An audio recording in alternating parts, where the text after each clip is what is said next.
Yeah, there we go. What's happening, man? Hey, How you doing? good. How are you? Yeah, good, man. Can't complain. Nice rainy day outside, but it is what it is. How's it on your end? It's actually sunny for once in Vancouver. We actually get rain 8 months out of the year. That's gross, man. That's gross. You must be just coming out of sort of your like worst weather period at the moment as well, right? Well, we actually the gyms opened back up a while ago, a couple months back. But I mean the personal training and coaching business is still kind of like on the slower end. So it's a bit like harder for some personal trainers to get clients just because some I aren't get that. willing to have mask on. Some are Of still very course. skeptical of it, and we do have, unfortunately, still some anti-mask rallies um, just all over the world right now. Yeah, it's a tough one, especially like when you don't want to necessarily have to like be divisive to your clients and go, all right, like obviously everyone's entitled to their beliefs and that, but it's tough when it ruins it for the whole because some people aren't doing what they should be doing and the like, and then it further perpetuates things taking longer to get better and better, and then you and your business get caught in the middle. Oh, for sure. And small businesses are suffering, of course, all over the world, actually. And the world is just a pretty messed up place right now. But hopefully it'll get better with the vaccine, with everything else. 100%. Do you think Canada as a whole is sort of trending upward or downward in terms of like the Oh, COVID numbers? 100% downward. Yeah. We're actually, it was announced that we were in our third wave right now for COVID. And it's sad to see, but it wasn't unexpected. I think North America itself is pretty Rampant. different. Yeah. 100%. 100%. But I mean, for you guys in Australia, you were completely opened up basically, except Yeah. for the cases, right? We pretty much have, as of this Friday, so as of tomorrow, we don't require masks in retail and the like. And that was one No. of that. Our like AFL capacities are back to I think 75 to 85%. So that's jumping right up. So like live sports are back in that sense. So Mm. I think we're only having the odd one or two cases come in through the quarantine system in terms of hoteling and the like. That's our only real case numbers. So there's nothing like local community transitions.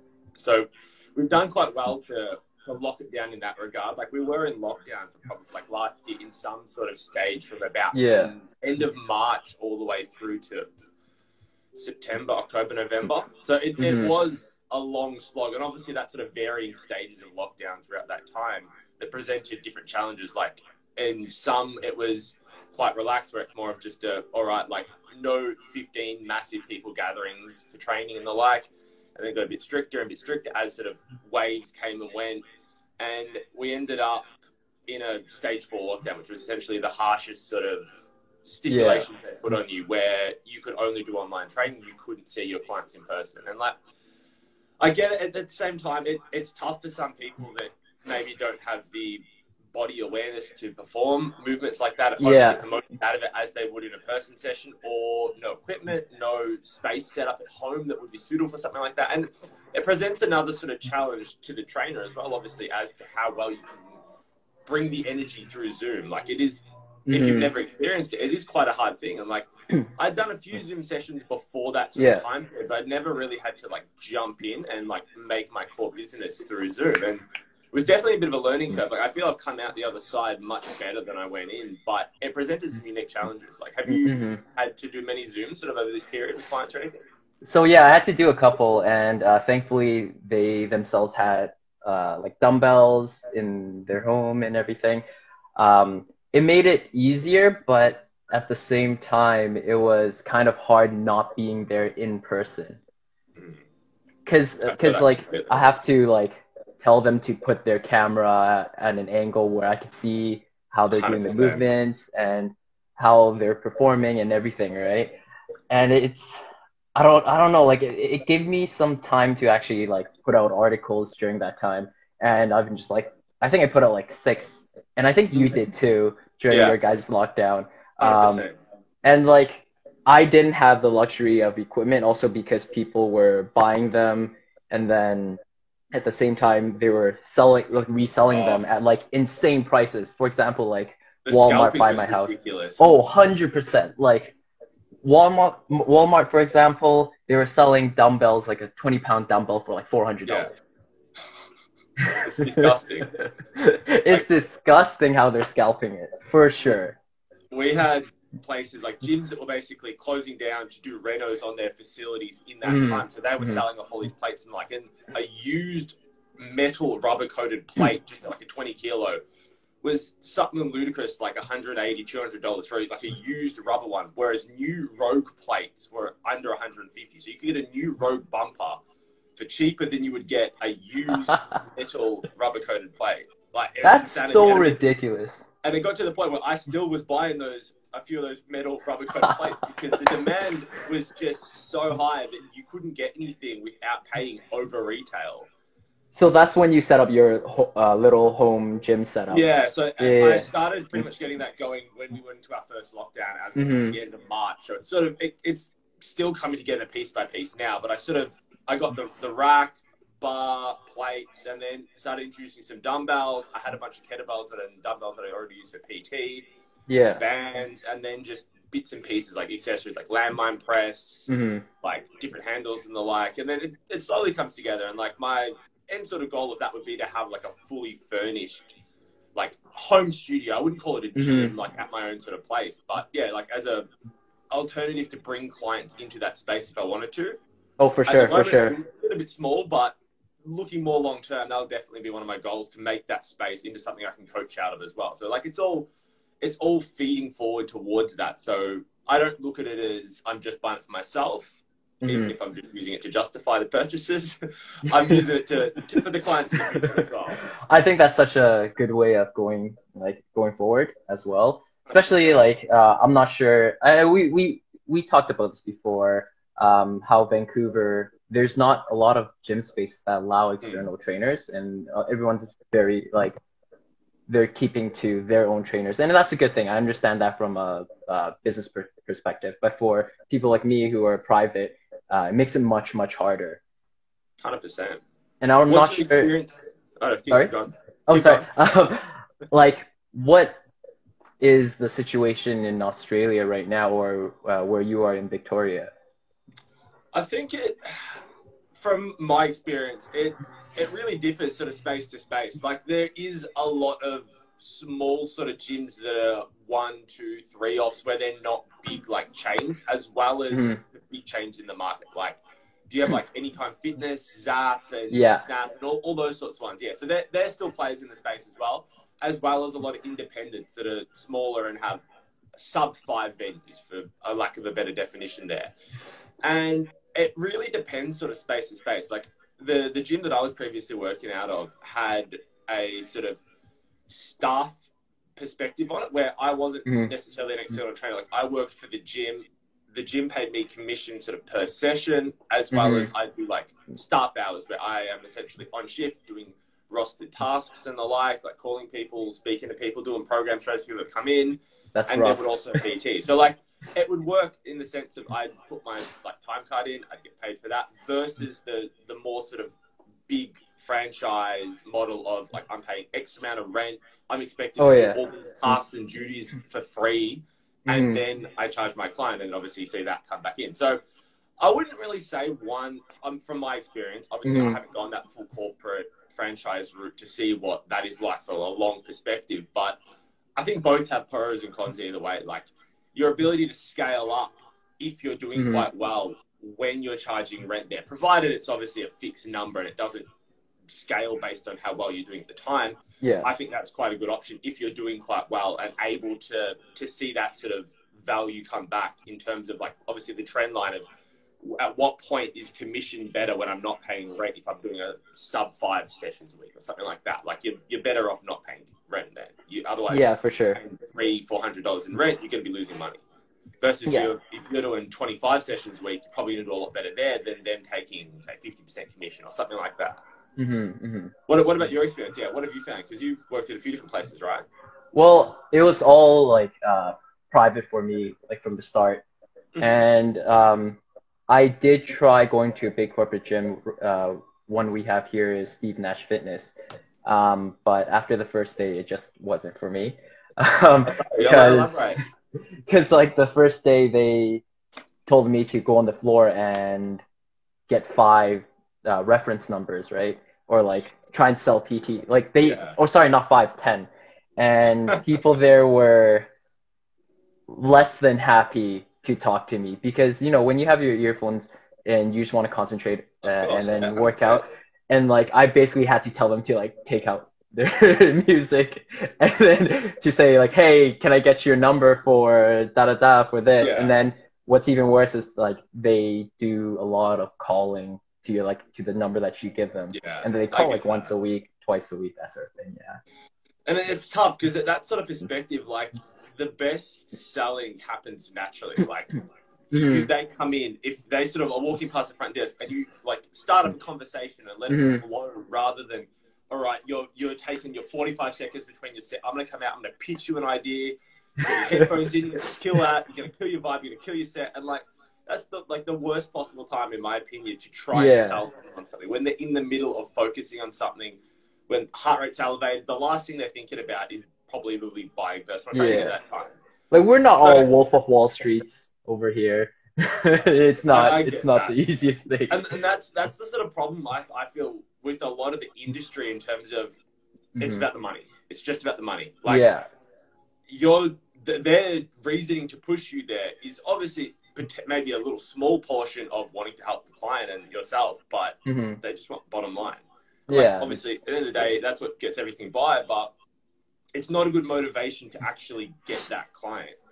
Oh, for Like trying sure. to expand your ability to help people and affect them in a positive way is a much more genuine reason. And like people's bullshit radar, like we'll be able to tell them when you were just trying to sell. Like you can see it coming a mile away. You got like a fresh trainer coming up to you, just going like, "Oh, like, hey, can I get your number? Like, I want to start your PT." And like, it's like, yeah, probably not. No, I would say no too. Yeah, Perfectly 100%. honest, right?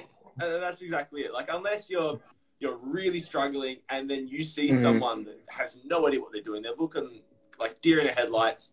Then maybe approaching them and going, "Hey, Hmm. like, I can see you having some difficulty here. Like, can I maybe give you some tips?" That's Hmm. so much of an easier way to break the ice there than, Oh, for sure. "Hey, like, are you interested in PT?" Just deadpan expression. Just be a staring contest from there. Exactly. Uh, So, tell me a bit about your background in terms of where you started with coaching, what sort of influenced you over your early days of whether you were learning to like train yourself and then blending that into your coaching, because obviously you got a bit of a sporting history as well there. Well, I guess let's start with during my teens. My parents put me through a bunch of sports like baseball, soccer for a quick moment there. I think it was like a year. I didn't really enjoy it, but I do like watching it. Taekwondo for 11 years, swimming for 5, competitive swimming for 5, and then competitive badminton for I think about 6 years. Nice. Um, and then from there, everything kind of stopped because I guess I was going through a rebellious phase. Um, and then from there, um, my friend got me into fitness, and I think all where we all start is bodybuilding. Hey, we want to look like so and so. We want to look like Arnold, not knowing that he was pumping himself full of fear, not knowing that was what it all took. Exactly. It was Um, just chicken and rice, man. It was just chicken and rice. oh yeah, it was just chicken rice. And after that, I realized I just want to lift heavy shit, right? And then I forgot. I think the friend who brought me into bodybuilding and told me about powerlifting. And I'm like, okay, you know what? Let's check them out. He showed me 3DMJ, Eric Helms, uh, Alberto Nunez, who still to this day is looking phenomenal for 100%. his age. And then I started learning from there, and then I started branching out in terms of looking for resources on how to lift more, how to be stronger. And I came across Juggernaut, super training for a bit, but mostly my influence comes from Juggernaut training. And from there, I started coaching in terms of online powerlifting coaching, competing, and bringing my powerlifting athletes into competition, and also offering to handle people during the competitions, right? Because it's hard when you're focusing on your attempts and you have to think of, hey, how did that feel? I might have to review my video and write down what my second or third attempt is, right? It's always 100%. nice to have a second pair of hands and eyes to help you load plates as well as like carry out the plan that you had. And Definitely. then I think from one of the powerlifting meets, I met one of my friends and mentor, Jeffrey Chiu from GC Performance Training. And we were training together one day, and he was like, "Hey, let me run you through some plyometric drills." And from there, I was like, "Okay, plyometrics, very cool." I had fun.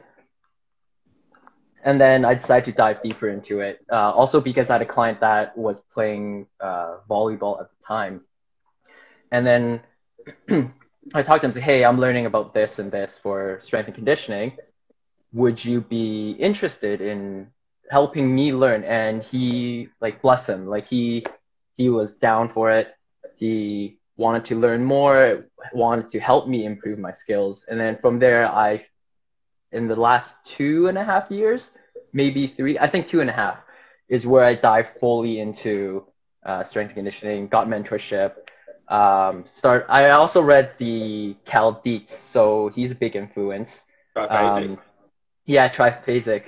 And then just the people that I talked to that were more into strength conditioning and people that I see on Instagram, that I follow on Instagram, are all coaches that I do look up to and do learn from. And there's so much to learn in terms of strength and conditioning. It's not any more than just strength. Strength is more of a, I guess, base you build off to further reach the athletic goals and whatnot, right? It underpins a lot of other things, but isn't the only factor. Oh, for sure. And like, it helps build robustness at the end of the day. And we always think of how much strength is needed in sports, right? Because every sport's a bit different. For example, maybe you probably want to be stronger as a football defensive lineman versus, let's say, badminton, right? For sure. And yeah, so I guess that's where my journey started from there. And I'm loving it because with strength and conditioning, there's so much we can do, and it's not just limited to 3 lifts kind of thing. Exactly. You know what I mean? 100%. I think it's a very natural sort of progression your career's taken there in terms of like the early days starting at that very like bro phase that I guarantee almost every lifter goes through at some point in their sort of career, quote unquote, there. Oh, for sure. And then often that blends into the strength when you're like, okay, like I'm putting on a little bit of sort of mass here, but I want to see how strong I can get. I'm enjoying lifting more, and then you push that, and then at some point you snap your shit up and you get injured. Oh, yeah. All right, I need to refine how I move. I need to address my weaknesses and imbalances, the ones that need to be addressed, put it that way. Yeah. And everything there that then flows on to then being smarter and more conscious with your training. And then if you really enjoy it, and obviously you're going down the sort of trainer route, you get a friend or a trainee or someone that is essentially a guinea pig for your first little coaching and sort of exploration into the training realm with someone other than yourself. And I think that is a very crucial time in like every coach's development as to how well they can externalize the positions and movements and everything that they're feeling within their body. Like it's great to have your own like sort of kinesthetic awareness and be able to dial these positions, but you need to be able to either verbalize it to your client or even better, put them in positions where they like are constrained to be in that position. So and it's also like what you said about verbalization and teaching the clients, and one thing I learned through coaching was not everyone learns the same way, or let's say push the floor away, and like a cue, like everyone works with a different cue, or like how you explain it to them matters, right? 100%. And I think like communication at the end of the day in coaching is huge. That's why they're there. Like they could get the same programming from someone online that just gives them this printout doc, but it's how the execution and completion matters there with you that changes it all.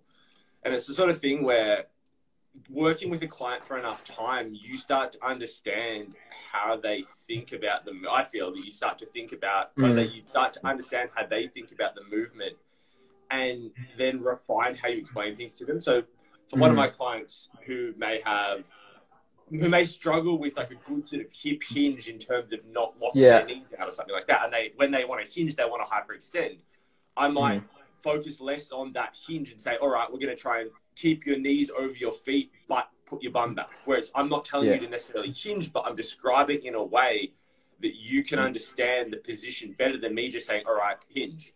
To someone else that might be really fun because they get it and they understand what it feels like to hinge. For someone else that with a different verbalization and a different constraint of position works so much better for them. But you can't tell that from day one on the job. Like that requires rapport with the client and a bit of time like working with them to really like understand and nut out there. And it's like the number of cues you give them too. Like you got to find one that really, really resonates with them too. And I find when you give them more than two, let's say, is when they get completely mixed up. Like focus on one or two, focus on one if that works, and then continue with it. And then once you get proficient at that, and that becomes more second nature to the client or to the athlete, that's when we start introducing something else. 100%.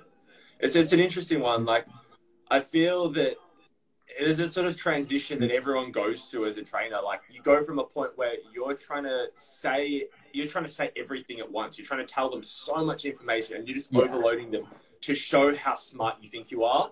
And then it sort of changes to the point where you're like, all right, like I don't need to demonstrate how smart I feel I am here or how much I know. And it's all right, like what's the least I can say to get my point across to get the client to achieve what I want them to achieve here. And that's like a big like mental switch that goes off in your mind at some point.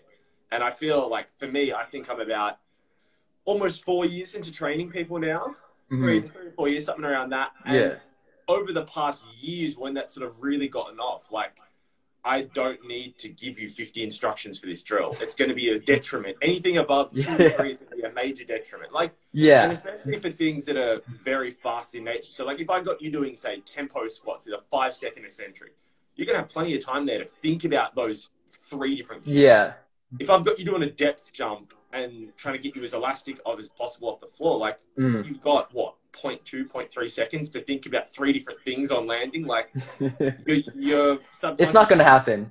Your subconscious is taking over and controlling the movement, like whether you want it to or not.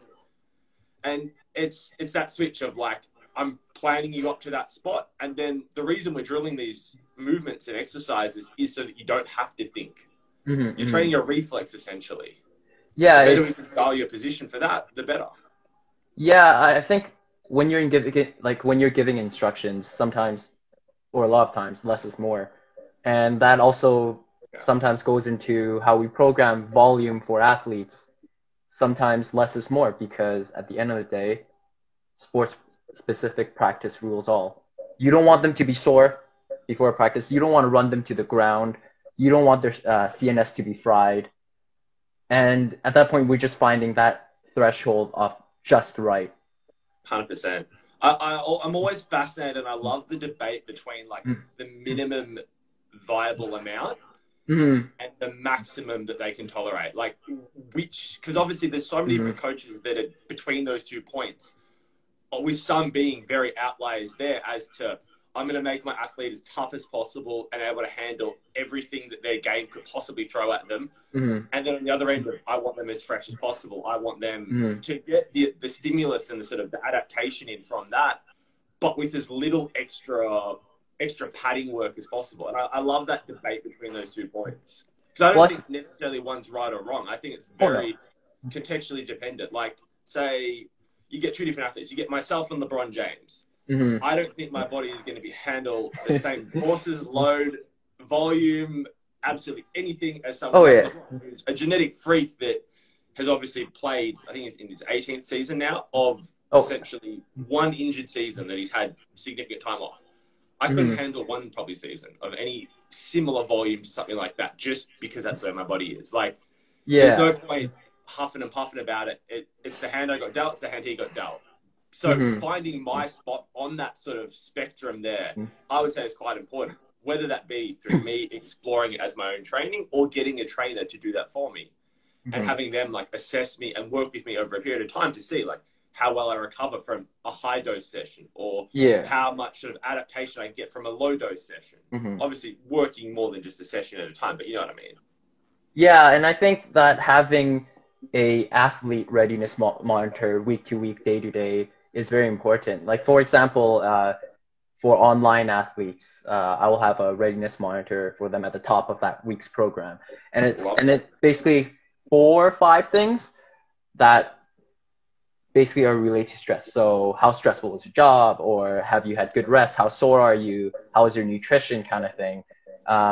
And also in-person clients, I ask them before each session, give me a rundown of your week. How was this day to this day?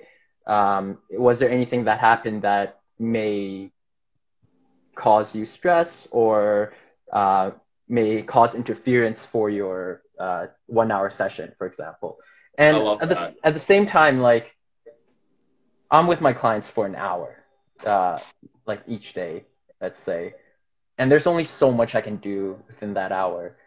You just have to find that quality or that exercise that's the best bang for your buck, that's going to get you to where you want them or develop the qualities that you want, right? Hence, let's say barbell movements, compound movements especially are very important. And then maybe you can, if you have, like when you have extra, like at the end of the session, you can put in, for example, accessories that work on weak joints, weak muscle groups that the athlete has, like individually, or like a robustness circuit kind of thing. 100%.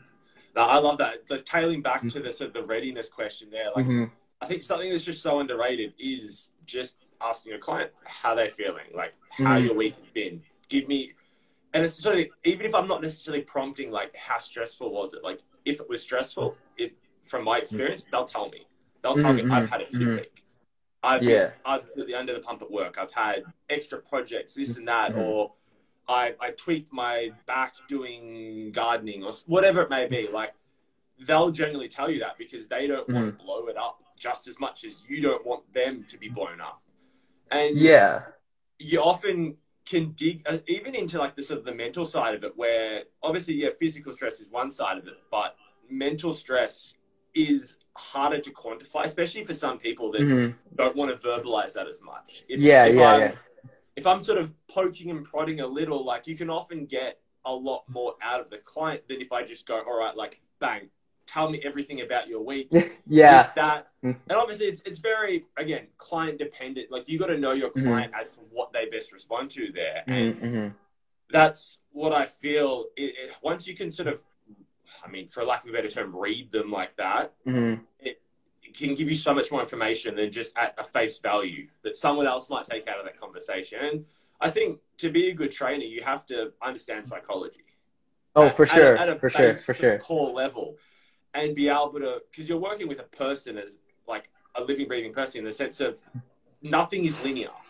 They might walk out and tear an ACL stepping off a step, but they've done 6 months, 10 months, 12 months of amazing prep before that, hitting all these PBs, and just something happens. And like, how well you can roll with the punches there, is so underrated. And their ability to just keep going. Yeah, and then it's important for like, let's say programming as well. Let's say that was what happened to your athlete. Let's say a small ankle sprain or whatnot, or you just need that backup plan in your programming that can still give them that stimulus you wanted for them through the program. And also, it's important to know, like, to understand how to rehab them as well. In a sense, rehab movements are basically strength exercises 100%. that are it's all on the regressed. same spectrum. Oh yeah, and you want them to go past that. Obviously, you want them to get, let's say, an ankle stronger, and then maybe, hey, let's start doing squats or calf raises, and then slowly progress them into a higher velocity movement.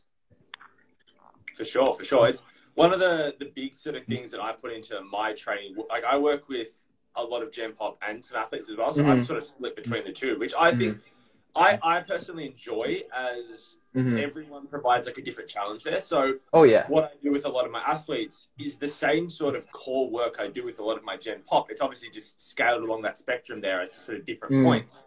So I might do some shock drops or like depth drop jumps sort of with my athletes, that I might just do some lighter intensity like box jumps or small depth drops with my Gen Pop. But when an injury occurs, like it's pretty much the same across the board. Like you've had some sort of tissue go through a traumatic event, and you need to progressively strengthen it and load it up to the point where it's able to handle sort of a super maximal amount of force or speed or whatever it may be to what injured it. So my personal opinion is try to get that tissue to a better spot than it was when it was injured. And often a lot of the time when, say, someone goes to the physio and they give them the work to do and the like, and that gets them on that same path, or they only do one side. And that's sort of a bit of a gripe I have, like, all right, I've hurt my right calf or something like that. And then, okay, I'm doing all these strength rehab, work on it, focus on it, and then that gets better than ever. But then my left has essentially been neglected for however long of a time frame. And then that goes. And that you see that quite commonly with more major things like MCLs, LCLs, ACLs. I've heard of a lot of anecdotes, as well as seen a lot of examples of someone coming back from one and then doing the other quite shortly after that. And it's tough when it's something that traumatic, because obviously that takes so much energy, so much time to get that back to capacity, that the other side can often detrain quite significantly and atrophy if it's not given the same attention. And then it becomes that time sort of economic like equation where, all right, I've got an hour with you maybe 2 or 3 times a week. Like most of my clients do 45-minute sessions at the moment. So again, cutting that down even more, where I might have someone twice a week for 45 minutes. And like, all right, cool. I've got to try and train everything possible here.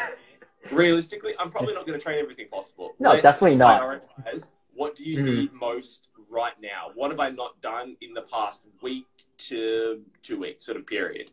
All right, this, and this. All right, we're putting that in today. Okay, what else do we have time for?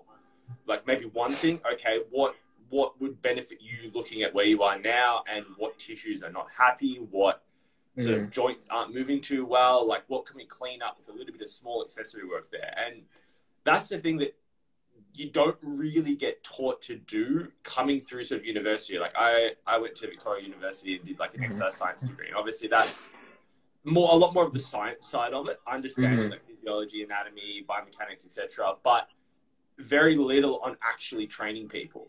So it was kind of, when I first started, it was a very, not necessarily a jump in the deep end, but in terms of the business and the logistics side of training people, like time constraints and the like, and being able to, like, I think what differentiates a more experienced trainer from a less experienced trainer is the ability to pull movements out of a session to still have the same effect in it. Like it's very easy to make an argument for 15 different exercises to be in someone's program as well. And in a perfect world, the person could handle the volume. They spend 5 hours training every day, feel great, build up to it, and then perfect, everyone's happy. But it's not like that in the real world. So being able to pull out a couple exercises, and say you do in a 45-minute session 2 or 3 main sort of movements and then 1 or 2 accessories, like that is what I feel makes a good session, both volume wise and time economic sort of factor wise. Like how do you address your sort of time constrained sessions like that?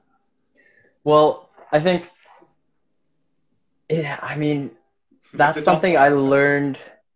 That's something I learned probably 2 years ago, to efficiently do that. And that's, like you said, priority, right? At the end of the day, sometimes I'll see some trainers probably warm up their clients and then maybe use a massage gun on them, and bam, there goes 40 minutes of their session. What are they paying you for, kind of thing, right? So how I sequence my training sessions is their dynamic warm-up takes about 10 minutes, 10, 12 minutes. We might allot probably 5 minutes after that for some injuries that they had, right? Mhm. Or that we're working with. If not, great, okay? Then we move on to, let's say, plyometrics, extensive plyometrics, then intensive ballistics, and then we just go down the force velocity curve. And Nice. then probably at like 30 minutes, 40 minutes is when we actually start like more of the compound strength movements. And then sometimes if we have time, we might just run a quick circuit. Yeah, it's a good way to get that Mm-hmm. accessory volume in at the end, especially if it's more of just like a tissue like toughness standpoint where you're just trying Yeah. to get a bit of time under tension, getting a bit of like tensile loading through that tissue to Mm-hmm. develop that, obviously the strength and tear resistance essentially. Circuits are great for that at the end. Like Mm-hmm. if I'm running a superset or like a sort of a triset there, jumping between exercises, it's not so much how much you're lifting. It's more just the fact that that muscle is getting that stimulus and getting that Yes. time of attention that is what you want. So Mm-hmm. whether it's a super high weight because you're feeling fresh or the last one you're feeling fatigued and sort of those accessory muscles you've already worked up here are starting to gas out, like Mm-hmm. it's probably a moot point by that point. Like you're not Yeah. that fussed by it. Yeah, like we're not here to run you to the ground, right? At the end of the Exactly. day. And like speaking of like rehab too, you've been doing a lot of isometrics during your lockdown. And like have you been doing that with your lacrosse athletes? Because I know you've been training some lacrosse athletes on the field and everything. It's like Yeah. good content So out there. thanks, I appreciate that. So pretty much all of my training from last March has been basically pushed outdoors. So I've done a little now and again in my own gym, like with a couple athletes, but not a whole lot. So most of it's all outdoors. So I've sort of moved a little away, I'd say, from big, heavy compound sort of movements and the like, Mm-hmm. just basically due to access to facilities. So Yeah. I've changed that a lot more to sort of like running specificity, improving someone's gait, their stride pattern, their ability to hit acceleration and top speed positions, Mm-hmm. as well as sort of everything in between that underpins that, like their ability to improve their ankle stiffness, to be able to project well using their feet and sort of glutes together in that sort of connection there. Being less knee dominant runners, trying to emphasize a little Mm-hmm. more like hip dominance there. And then obviously with my lacrosse players as well, as a lacrosse player, I do a bit of skill work with them as well. So that's sort of, I would say it's sport specific training more than like training, sport performance training rather than sport Yeah. specific training. If that sort of makes sense. Like it is Yeah. very, very core lacrosse, like actually working on mechanics and refining positions again there. The Mm-hmm. same approach I take to the running of like improving their stability, improving their ability to execute each position and the sort of attractor states, as Stephen Jones said. Great follow for anyone who's Mm-hmm. interested Yeah, in for sure. sport-specific training in that sense. Yep. And that's someone I'd say has influenced a lot of my thoughts in that regard as to how to break down position. So he's obviously very big into cricket, but the approach to his training of that sport is quite interesting. And like, I feel I've taken a lot from that and implemented and seen good results. So like I've got players that were sort of special teams players where like they are not necessarily just goal scorers. They have other roles as well, like a face-off. Yeah. It's a playing up and down midfield. And they've all started to come quite a far way in the say the past year where I've been outdoors and working with them. Like shooting stroke has been a lot cleaner. Like sprint speeds have come up, times have come down, ability to just generally move well and efficiently through different sort of positions. Like if I'm coming up and I'm sort of juking you this way, moving that way, and then coming back this way, the timing sort of between those and just overall fluidity of movement have all improved. And I feel that that is a very sort of subconscious thing where it's not that we're drilling the one movement over and over and over and over and over so that you become great at running up to a cone and knowing exactly where you need to be this way and then that way and then back. It's more so giving you the foundations of those positions so that you can react when you need to. So, in a live drill, like it's all great to be able to have this pre-planned route out, but it's not going to be like that. And it has a carryover to a very small effect compared to understanding the core positions and being competent in them to then self-organize. Yeah. And that's the sort of the biggest light bulb that's gone off, I would say, in my own training over my coaching over the past year frame there. And like that definitely helps, especially since you're working with them on the field and in the weight room, right? And once you find a place, like you'll be doing both of those, and that helps Exactly. bridge the gap, and you are in control of everything. But then at the same time, being when do you draw the line from a movement being too specific or too innovative? Because we've both talked about some coaches out there that are too specific in that sense. 100%. I think there's no one answer. I think it can very much depend based on the context of the situation. Like, say I get a young 12-year-old athlete that's just started, or they're a couple years into their sport, but a very like casual sort of approach to it, like playing for fun, as you should be at that age. That sort of 12, 14 is where it starts to become more serious and training gets a bit more emphasized outside of just, all right, guys, we're rolling up, let's have a kick of a ball around sort of thing. And someone like that, they're not going to need specifics. Like, it's going to be generally probably quite far over their head to have the nuance of movement to get the most they can out of that. So I would go right back to the basics with something like that. Like, how well can they move? Just how well do they control their body? And then, like, it's the sort of thing where they're still going through puberty or they're just starting through puberty and their body's going through all these crazy changes and they have to essentially relearn how to move. Like, for example, anecdotally, myself, I was about, I think, maybe 5'7" when I was about 11. And then through to the age of like 13, 14, I got to 6'6". So during that time period, like, yeah, the growing was a bit painful, but it is what it is. And going through that period, though, like, I essentially had to relearn how to move. Like, you put on like a foot and a bit of height, and the whole body's changed so much. And my coordination through that period, I felt took a turn for the worse. Like, I was more coordinated before and then after when I learned. But during that time, like, if I was doing the specific sort of lacrosse things I'm doing now, like, I wouldn't have got much out. I might have got a little out of them, but I may as well have done the basics and saved the advanced stuff for later. When you have that nuance of movement, you have that training history and experience and the ability to get the most out of it. Like, back then, if I was trying to train myself in hindsight, like, I would have had myself doing like basic squats, basic hinging, and just teaching myself to move with control, with purpose, and then starting to overload those a little through like sensible means. Like, I'm not going to get a 12-year-old to jump under a 1RM like day one on the job, obviously. But through a logical progression that's going to make a lot more sense. And then when you get to that stage in your career where you're going to start benefiting from those sort of advanced specifics, like sport-specific drills, like, that's when I'd start to bring them in. So a lot of the athletes I'm working with now, for lacrosse specifically, are Australia level, essentially, like playing in national teams, playing in international teams. So they're the sort of ones where I'm practicing and refining those specific drills because that's the training age they're at. Like, most of them have been in a weight room for 5 to 10 years. And they've generally maxed out or are close to maxing out the benefit they're going to get from that. Like, I've got some of them that are doing like 260 kilo trap bars, like, pretty casually. Jeez. And at that point, like, how much more strength is going to benefit you on field? Yeah. But, like, arguably maybe a little, but it's going to be less than using that strength in a more specific pattern and getting the most out of what you already have there. That sort of, that continuum, you're trying to find the line between that. And it differs for every athlete. Like, you get someone that's very contact heavy, takes a beating, maybe overall strength might not be that much more important or need to be emphasized more than just tissue toughness and robustness there. Like, because at the end of the day, the best ability is availability. Like, it's great to run a 500 meters, but if you're always injured and you never actually get on the field or the pitch, like, what's it matter?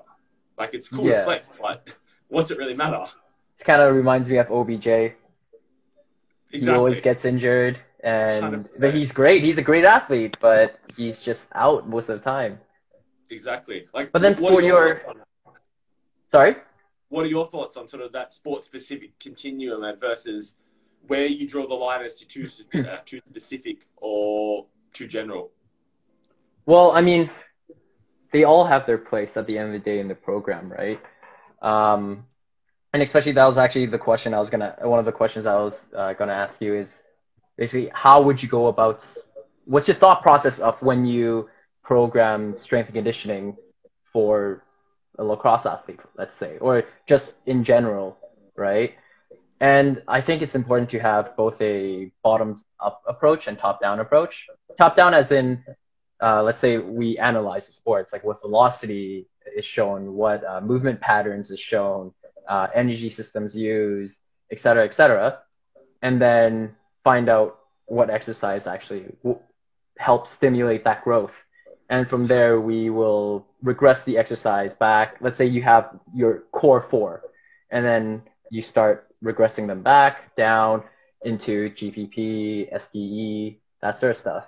But at the same time, you should also look at like using a bottoms up approach, like look at what like are the work durations, what is like how to improve these components, the intensity or intent needed and rest intervals, reps, that sort of stuff, as well as your environmental constraints, right? Not all I'm definitely not training at a facility that has top tier university national level equipment, right? Definitely have to look at what equipment's in use or what we have available, as well as their schedule, like the athlete's schedule and what kind of time they have to dictate towards them, right? Definitely before, I guess, like before starting with the athlete, we have to assess, like I said, the current constraints such as in like training age, like you said before, training age and lifting experience, right? Do we focus on the prime movements, hinge, squat, push, press, throw, jump? And then we look at their past injuries and their current injuries. Do they have any? Because no one's perfect. They're obviously going to have some sort of injury. What do they need right now and what their baseline fitness levels are? And then just school and work stress. Not every one of us are fortunate enough to be full-time athletes. Frankly, there's no money in that on the come up, right? And we have work to support coaching, basically, or their programs or their coaching fees, etc. And that plays into the part of the athlete readiness monitor and just mitigating fatigue, or I wouldn't say mitigating fatigue, or like fatigue management is more like just addressing it, right? Yeah. And then everyone who does sport specific coaching or strength and conditioning should always dissect the sport, like we said before. 100%. What skills are performed by the athlete, throw, run, jump, etc. What the work to rest ratios or duration of play is for the sport, right? Always do your research, right? Is it a mixed sport, depending on energy systems used, and what kind of injuries are commonly seen, or like are they very prone to chronic fatigue? For example, like when I was working with these hockey players, the Delta Ice Hawks, they came in every session just run down, like from practice, I don't really understand why their coach was getting them to hike, but like he would get them to hike, let's say, I think this hike, like grouse grind, so that takes about an hour, I guess, maybe more. Yeah. And they come into the gym. And I'm just like, you guys are done. You're beat. Like, we're basically going to do mobility at this point. There's not much I can do, right? I'll put you further into that grave if I try and actually get the session we planned in. Yeah, and like a lot of these people, you have to look at, like I said before, the special considerations of the sport. Hey, is the injury of a shoulder injury very common? Is concussions very common, right? Then you look at basketball, one in two have patellar tendinopathies. Yeah, for sure, right? And then so we have to program around these and also build up their tolerance in that area, and like strength, robustness, that sort of stuff. And also after that, we will look at improving components commonly seen in the sport, right? We can use a classification system to identify what components need, a top-down approach, like I said, for the training stimulus, right? Just to help with the learning curve as well. So like I wouldn't get you to do, let's say, a sumo deadlift and then somehow transition you to a power clean. You know what I mean? Yeah. Like we want to make logical progression sense. Yeah, for sure. And you can't just throw them and say, hey, just do a power clean. And we also got to look at the movements or the exercises technical aspect. So how hard is it to teach it? Do you have the time to teach it before their season starts? Or can you And use that that's a time big you've been... with Olympic lifts as well. Oh, yeah. Oh, yeah. Big And Olympic lifts. teaching big lifts is hard, but it's beneficial if you have the time, right? Exactly. It's all the time And then, economic sort of perspective there. for sure, time management is key. And you and I have talked about variations, right? At the end of the day, in strength conditioning, one of the biggest lessons I've learned was you don't have to squat, You don't have to do right? anything. You don't have to do anything. It's liberating. Exactly, right? It's mind blowing. And the thing 100%. is, we just look at why or what stimulus do we want, or why are we doing this? Let's say the back squat, for example. We want lower body strength and then power, right? You can get that through split squats.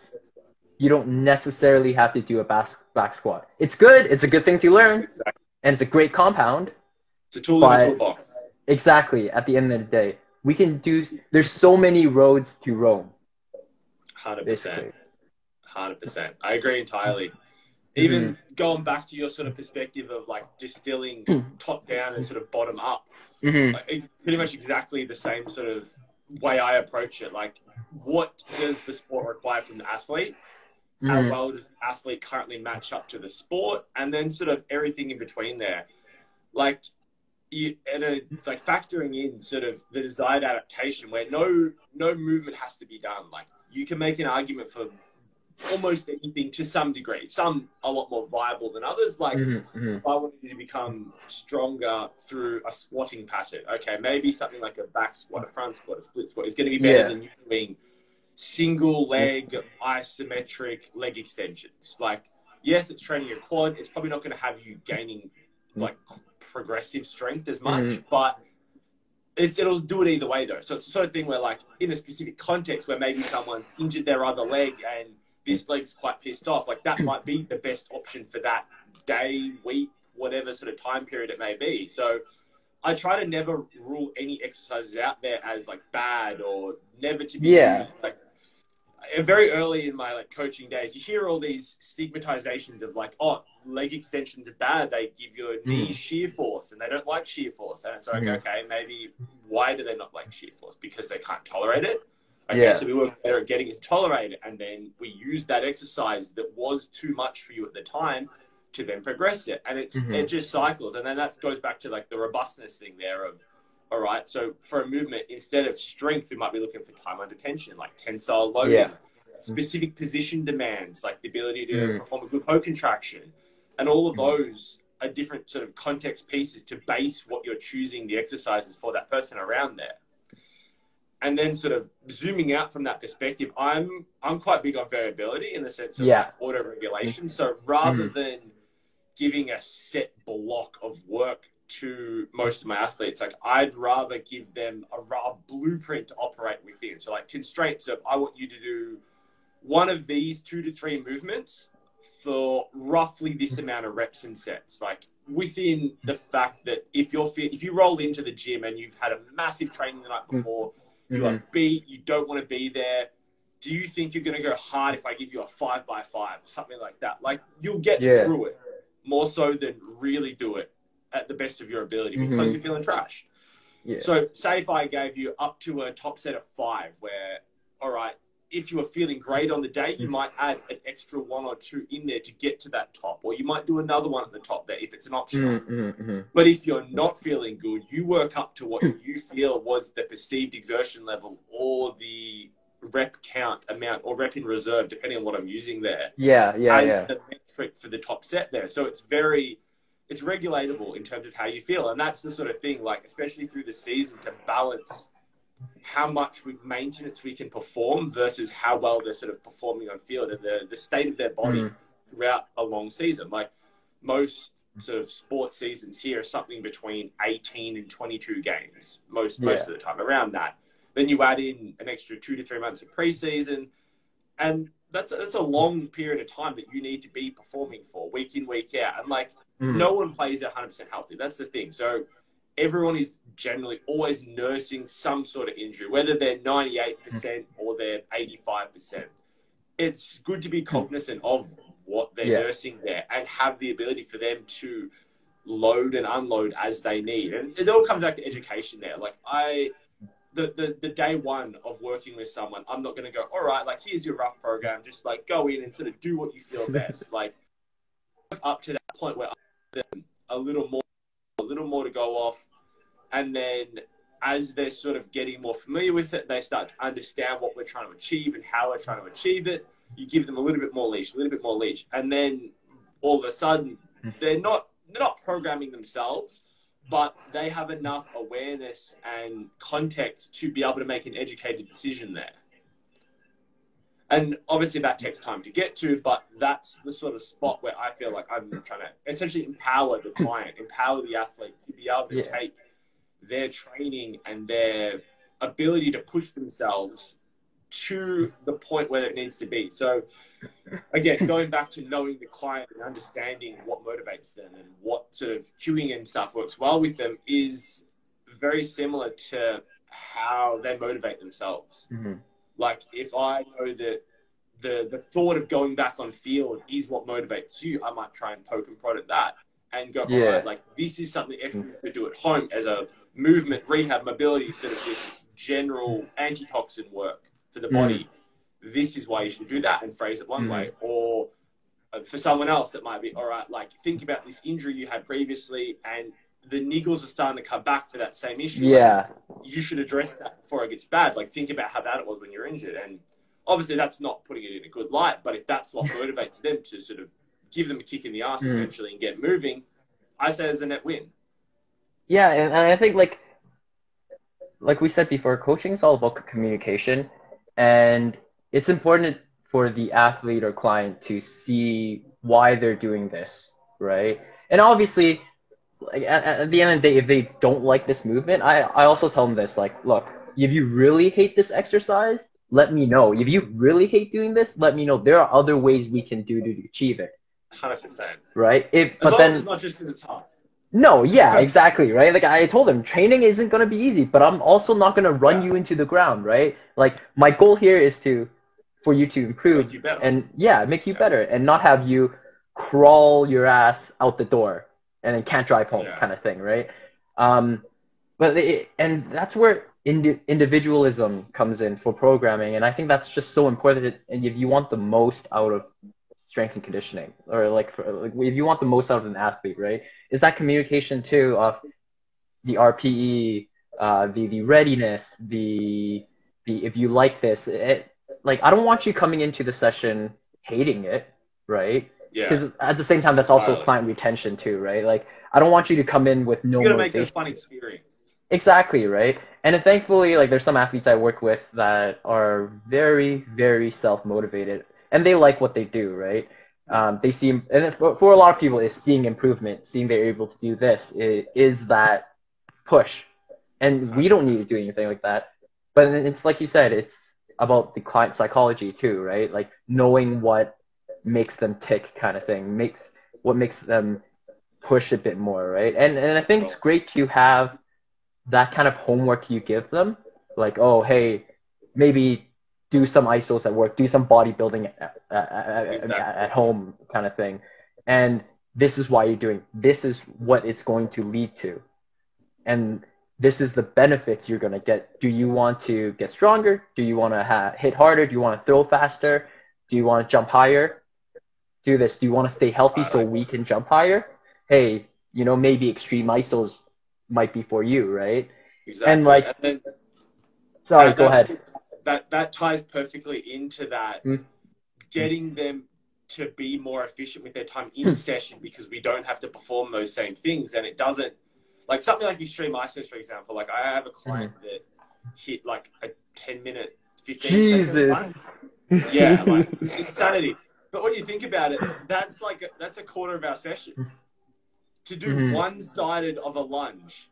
And it's like, all right, okay, that's great and all, but if we're spending 25% of our time together with you sitting in a lunge and I'm just standing there, all right, just checking my stopwatch, it's not very efficient time-wise, both for him Yeah, and myself. yeah. So then that's the sort of thing where it's like, all right, maybe try this, this, and this at home, and we're going to take that out of our sessions because it's just not efficient. And that's something that does occur time to time. Like, obviously, that's an extreme outlying example, but the core concept stands nonetheless. Yeah, like, just having, like we said before, time management is key at the end of the day. 45 minutes, 60 minutes, whatever it is, whatever time you have with the athlete, that's key. And also, I was going to say something about the sport-specific practice. And it's very important for strength and conditioning coaches to get their schedule, right? It's important to look at the athlete's training schedule, their work schedule, whatever, like get their week planned out, right? And then that's where we can plan their high stress or low stress days, right? If let's say the day before or that day off, they're not really doing anything, they come into the gym, why not push a little bit more if they don't have sport practice the day after, right? If let's say they come in after like a long ass sport practice session, they're not going to be squatting 90%. I mean, they can, but like, it doesn't make much sense. Yeah, right.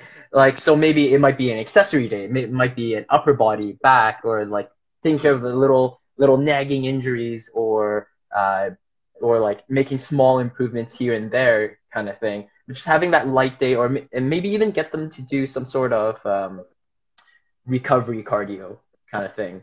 Maybe go zone 2, get the blood flowing, help with recovery, and then take the day off, right? And that's the sort of thing, like, people would view that as, I would say, more of a slack day, or a day off. But active recovery is a real deal there. Like, getting up and moving around, you're going to help facilitate getting everything feeling better and loosening up. Like, you can have the worst upper body DOMs in the world. Going for a walk will help so much more than just sitting there. And, like, it's the sort of thing that it comes in cycles. Like, you'll go, oh yeah, like, I'm really big on active recovery at the moment, and like, I'm doing a lot for it. And then it will sort of like taper off and you'll fall off, and then you'll start to feel stiff like quite quickly. And then you build back into it. And then you're like, oh, why did I ever stop this? Yeah. And that's the nature, I feel, of so much of training and like recovery modalities like that, where it'll cycle up and down. Like, you'll have a phase of doing something and then it will drop off. And then something else will come up in that phase, and then you'll drop off for that, and then that will come back. And it's just trying to know your body the best. Like, what I need to recover the day after, say, a lacrosse training session might be completely different to what you need after like a heavy strength session or something like that. But it's knowing, like, what do I need? All right, I have like a lot of like rotational force and stuff. So decompressing my lower back and making sure my whole spine, thoracic and everything is all moving and rotating well is quite important for like my own health and ability to continue moving well and not develop such bad, like, one-sided asymmetries. Yeah. And asymmetry is obviously to the point of like injury, not just a slight difference in size, because anyone playing like a one-sided sport in any capacity, even like normal field sports, you're going to have differences side to side. Like, if you look at the best in any sport, specifically say something like baseball, pitching and batting, any throwing events in the Olympics, like cricket, anything that involves throwing, batting, hitting, they're going to, like hockey, completely asymmetrical. Is that to the point of being a detriment to where they may get injured from it? Or is that the adaptation from them doing enough of it where their body is balanced out musculaturally because of the same demands? They're hitting one side, they're rotating one way a lot more than they are the other way. So their body's basically just adapted to handle it. And that's why it's not going to be symmetrical across the board. And then it's like, early in my training, very, very early in my training career, I'm kind of like, oh shit, like asymmetry, we've got to fix that. We've got to be completely symmetrical on both sides. And it's not realistic. At that point, it's probably not even beneficial. Like, provided I'm not having a lot of issues and injuries by being that level of asymmetrical, like, what's the bad side to that? Like, that probably facilitates performance more than it does hamper it.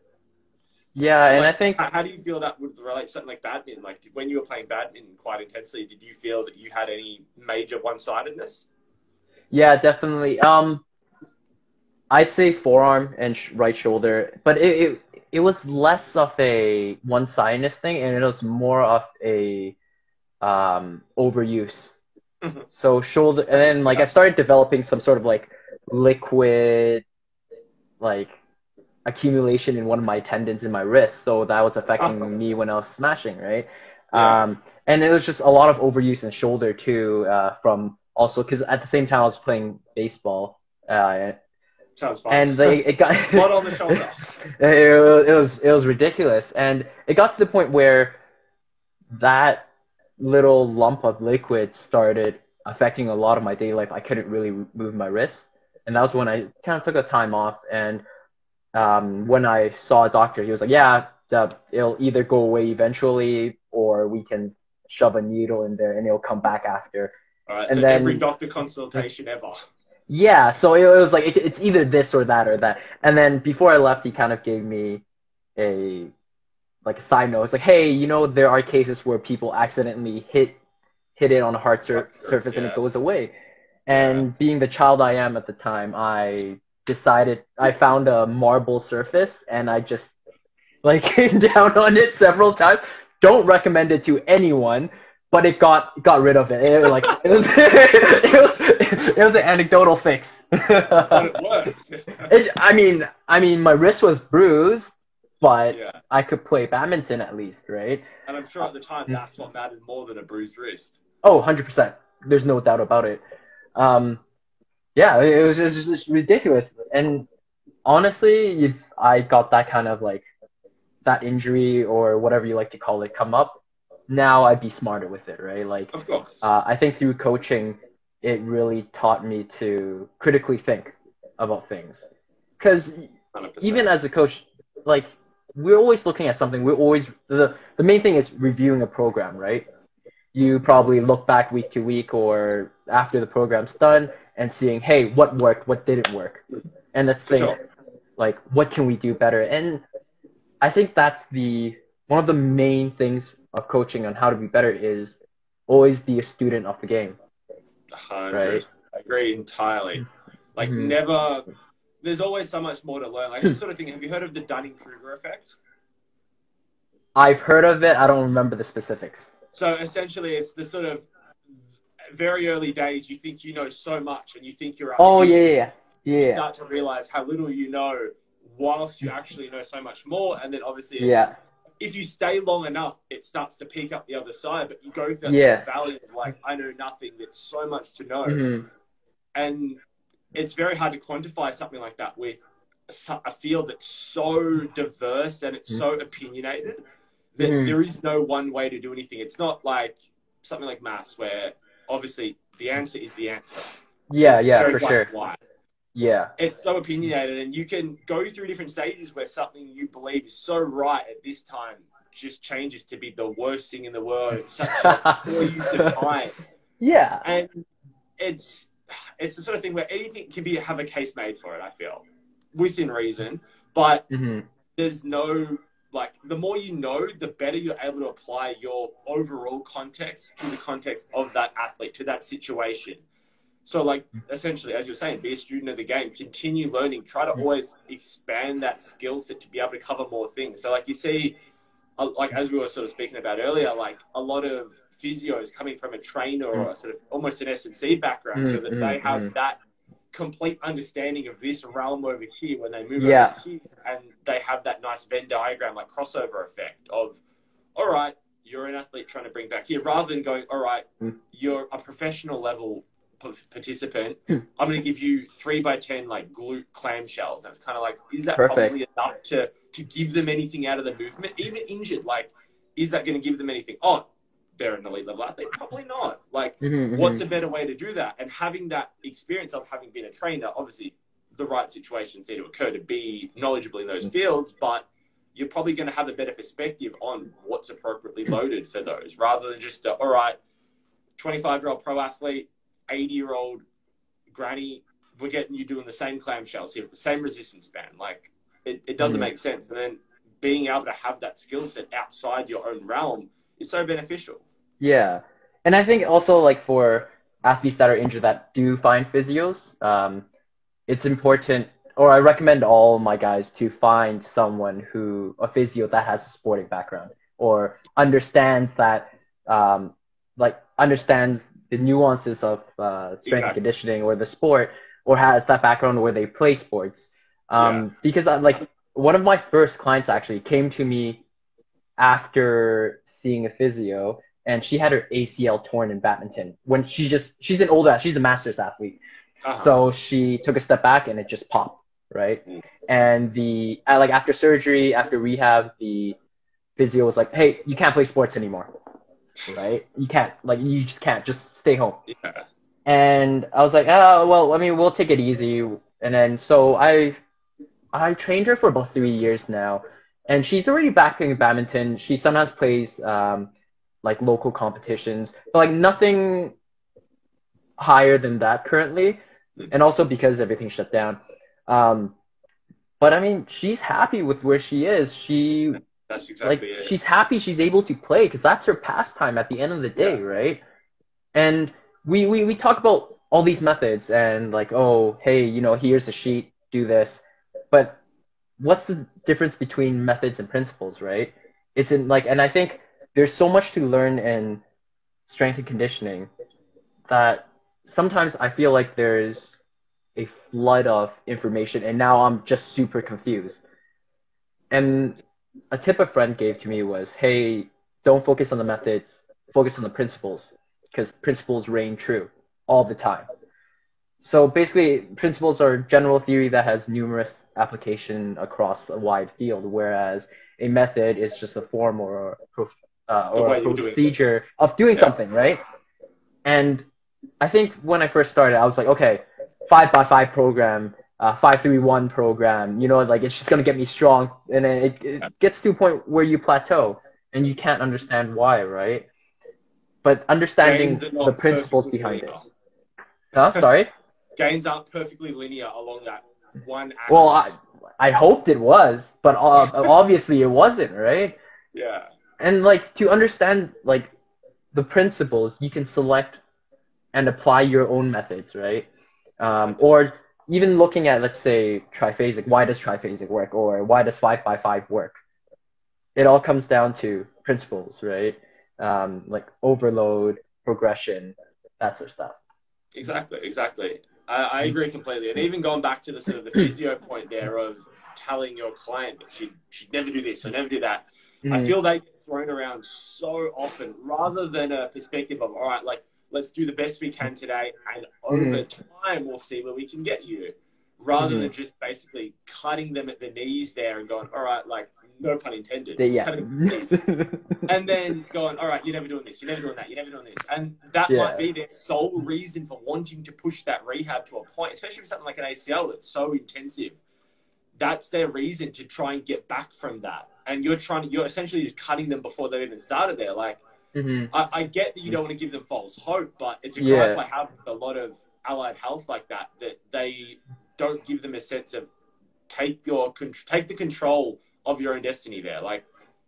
Obviously your body's limited with what it can do. Everyone accepts that. It kind of, but at that point in someone's life, especially if she's a master athlete, I'm sure she'd understand that. Yeah. And just do the best you can, and then day by day the results come. It's going back to sort of what we were speaking about the other day in terms of on my Instagram I asked what would be some advice that people they wish would have given them to themselves 5 years ago, and a few of them were essentially that same sort of point of just because you aren't good enough at something now, whether it be a skill, whether it be rehab movement wise, whether it be profession wise, just keep working, do what you can that day to get closer to your goal and discouraged. You have the goal, but you don't get there in one day. You take definitely not. action, and over time, those small steps, like climbing a staircase. If I try and jump 15 stairs at once, it's probably not going to go well, and I'll probably bust my face up on the stairs. But if I take one at a time, I'll get there, albeit slower. It's weighing up there, how realistic is it to get there in this time frame? And that's why we plan out our programs in cycles, right? Micro, mesos, right? Macro cycles. Because you're not going to be jumping straight-legged box jump 40 inches in one day, right? You're going to work towards it, right? You trip and smash your face, 100%. Yeah. right? Exactly. But at the same time, like you talked about the advice that you wish that you were given Mm. 5 years ago.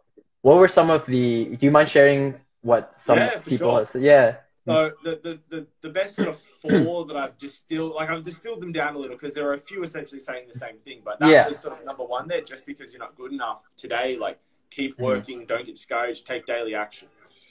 Number two was around the main theme of just mastering your craft. Like dive deep into it. Don't sort of settle for second best. Like don't feel Hmm. you get to a point where you're content.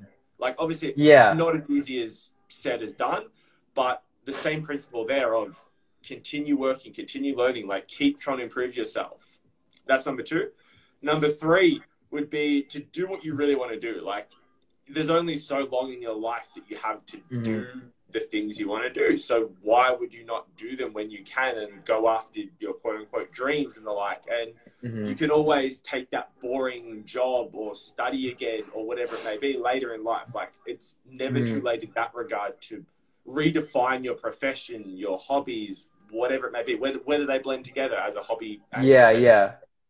And then number four is, so those are also three bits of opinion on life and the like. The Yeah. fourth one here is more training related. Essentially, it's just recover as hard as you're going to train. Oh, Like focus. super overrated. Recovery. I mean, sorry, underrated. My bad. I think people look at recovery as just like, oh, okay, just a side thing, right? No, like nutrition, sleep, mobility stuff. It helps you recover, and it's not just okay. This hour I'm gonna put it into the gym. I need to be doing my homework kind of thing in a sense, 100%. It's a good way so to that do I'm it. able to come back into the gym and give 100% and be better that day than I was yesterday. Exactly. And then that sort of a 1A, 1B where it's recover as hard as you're going to train and focus less purely on the amount you're lifting, but how well you're moving while you're lifting as well. So that Yes. could expand from just a singular lift to a whole philosophy as at the gym, in the weight room, on the field. Just how well you're moving matters as much, if not more, than just what you're lifting. And those sort of, they go hand in hand there of a lot of people, like, I can understand the perspective of, say, someone going David Goggins-esque, where it's like, I'm going to beat myself to an absolute pulp to see how much I have, to see what I'm made of, like, to essentially know myself better. And I feel that can be very beneficial in the right circumstances. And that's a very big in the right circumstances. Like, I'm not going to have you, all right, we're going to go, how many squats can you do body weight in 24 hours? Like, yeah, I get the idea. I get the mental test of it. That doesn't, okay, obviously it's a physical test, but that's a mental test of that. Like, you're not really going to get much out of that physically that's going to benefit you over the long term. It's going to be a test of your mind. So it was quite interesting. I saw that, again, David Goggins did something he called a 4x4x48, which is essentially 4 miles every 4 hours for 48 hours. And then I saw a bunch of people essentially putting up their times. How do you sleep? Exactly, but that's the point. Like, it's a mental test that you sleep in between those bits with a small nap now and again. Wow. Yeah, so it's quite extreme. So you're not getting much out of that physically. You're going to beat yourself through that time. Your recovery drops off a cliff, but it's that mental test to see what you're made of, like to know yourself. If you know yourself, you know your enemy. Like I think that's Lao Tzu or something like that. Anyway, being able to like again know what you're made of, know where your breaking point is, like that's so underrated as a thing, but if you're aiming to get your athlete like cognizant of that, you have to do it the right way. So something like that, if I get a field sport athlete come in, I'm probably not going to I'm not going to harp on them to go, all right, yeah, you got to just run 4 miles every 4 hours for 48 hours and I'll see you next session sort of thing. Like it's not feasible.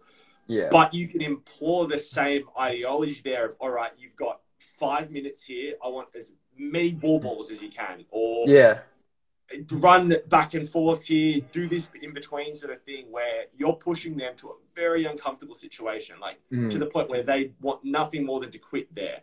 And you want to see how long they can get through that or how well they can perform, whether they can beat their own score in the task, and use it as like almost a mental marker for how much their mind can push their body, rather than looking at it as to, all right, what can your body achieve here? Yeah. And that's the sort of thing where, going back to those isometrics, those long duration isometrics are awesome for that, especially when you get to that above 5 minute range where you're there for enough time that you settle into the position and it becomes a mental game. Like the difference of a 6 minute lunge versus a 10-minute lunge is a lot less than something like, I would say, a 2 to a 3. A 2 to a 3 is a bigger difference than something like a 6 to a 10. Yeah. It may not sound it number wise, but once you're there, it's you just becoming comfortable with the position with your mind and being able to push to get the most out of your body. So I would use something like that as more of a mental test than a 4x4x48, for example. I think that's a great idea. Actually, yeah, that's actually a great idea for like more of a mental kind of thing too. And you're still getting benefits from because the intensity isn't too high, Exactly. as opposed to, hey, run 4 miles every 4 hours, right? I can justify the isometric there versus I probably can't justify the run. I think that's also what like strength and conditioning is. You have to justify it, right? You have to hit certain justifiable points, right? And 100%. I think with like Instagram information and algorithm, people see a lot of stuff that Absolutely overloaded, right? I mean, one post might say, "Hey, stick to the basics," like, and then move up when you feel you're proficient in it. And another post might be, "Hey, do this plyometric sequence with 4 bands wrapped around your knee and your head," kind of thing, right? Like you and I both know which one you would take, but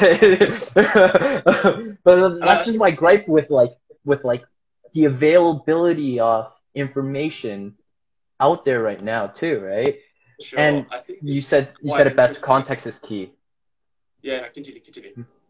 Oh no, that was it. Yeah, I think it's quite interesting in that sort of sense of like, as early days in training, like you're trying to find your voice in terms of you really believe in principle-driven sort of coaching and the like, and working that out in a sea of information where you're essentially a dog chasing its tail, just going around seeing 15 different things. It's quite interesting to see the progression, whether it be in yourself or in others, in that same sort of vein. Like early days in my sort of PTing, before I really got into athletic development, I went through sort of a stage of like, obviously PTing is just a general training at the start. And then I moved a lot into sort of mobility and movement, like rehab sort of work. And that's what I did too. That was my niche before I moved into athletic development. So I've taken a lot of those sort of foundational learnings across, but even looking at my own content that I've been uploading for the past 2.5 years or so, you can see that change as to like what I'm sort of initially uploading might be up here, and then it sort of changes to something else in this stage, and then I go to this stage, and then you start to distill down what you're really trying to say there and what you're trying to get across, rather than going like zigzagging all over the place and trying to address 50 things, and like you're not going to get a very efficient outcome there, versus knowing your core message, understanding what I'm trying to say as a general principle, and addressing it with different sort of little pieces here and there. Yeah. Would you feel that you've sort of gone through the same transition there? I actually went through the exact same transition. So I think like I started just lifting and then PT. And when I started PT, it was more catered to rehab. Because a lot of people would come up to me and ask, "Hey, this hurts. What do I do?" Right? You might give the exact same thing. And then at the same time, I was doing powerlifting, and I was like, honestly, I wouldn't say I was getting bored, but rehab. I wanted a challenge, right? And it became powerlifting. And then from there, I realized, hey, strength is the base. What's next, right? And my option was Olympic weightlifting and or strength and conditioning, and I picked strength and conditioning just because of honestly the plyometrics that my friend put me through, right? And it just piqued my interest. Maybe someday down the line I'll do Olympic lifts, but in strength conditioning we can get the stimulus from a different lift that mimics Olympic lifts, for example, right? Like a trap bar jump versus a clean kind of thing. Exactly. 100%. All right. I think that pretty much wraps up all the questions. Yeah. I want you to give what's the biggest thing you've learned over the past year through this sort of COVID murkiness? one key lesson that you've taken from that period to give to the people that are watching at the moment? No pressure. Ooh, ooh. I think this isn't really related to, I guess, COVID, but more of my journey as a coach is always, like I said before, always be a student of the game. Never speak in absolutes because that can be detrimental to growth. Always question, always look at your values and question them, see if they're right. And obviously, master the principles and not methods. By mastering the principles, we're able to understand how the methods are made, dissecting those methods and apply it to our own. I love that. That's awesome. I'll weigh in on mine there. Something I've seen over the past 12 months has been quite different to the previous couple of years I've been training before, is not underestimating the benefit of just general day-to-day movement. Like, obviously, being through multiple lockdowns, having people work from home a lot more when they normally maybe commute or go to work and be at work. People are more sedentary than ever, I feel, with a lot of sort of my clients as well. And that's really shown over the past 12 months in neck issues, back issues, hip issues, like tendinopathies, just general stiffness, inability of tissues to handle load that were great before. And a lot of that, the only real variable is just a lot more sedentary, a lot less walking, and a lot more sort of sitting. And they play like a vicious combo. This is obviously attesting to both my Gen Pop and my athlete clients there. So it's a bit of an intersection because everyone's in the same boat. Like in a lockdown when you're not allowed to leave the house more than an hour, like you're going to be sitting a lot more. Like you're not standing around walking around your living room for 3 hours. Like maybe some people, but most people aren't. And it's the sort of thing where like that general movement keeps your body working. Like obviously we had evolved to be moving 24/7, or no, not 24/7, a large portion of the day, and we definitely do not move as much as we have previously in terms of thousands of years ago when we had to for survival and the like. And you see that with our body and a lot of the segments not working as well. So like say our hips get stuck in this sort of external rotation because you're sitting down, your feet are turned out and your knees are out there. And then you get locked there. And then, all right, I have no ability to internally rotate. So now my hips are getting jacked up. Now my spine's not moving as it should. My pelvis is all out of whack. And yeah, just general movement, whether it be going for a walk, whether it be getting up doing some light stretching. Like people get so polarized on one end of the spectrum or another, whether it be stretching is the worst thing in the world or the best thing ever. It's neither. It's a tool. It's how you use it. If you've been sitting for 4 hours, getting up and having a 30-minute stretch might be amazing. If you've just spent an hour and a half stretching yourself, being pulled different ways through bands attached to a rack, like you probably don't need an extra 30 minutes there. And it's all about giving your body what it needs on that day to work better, to move better, to facilitate the next day. So it's all, like it's the looking forward approach of like, what do I need to do today to set myself up for tomorrow? I think that's really good, especially like especially using the variables you can control at hand.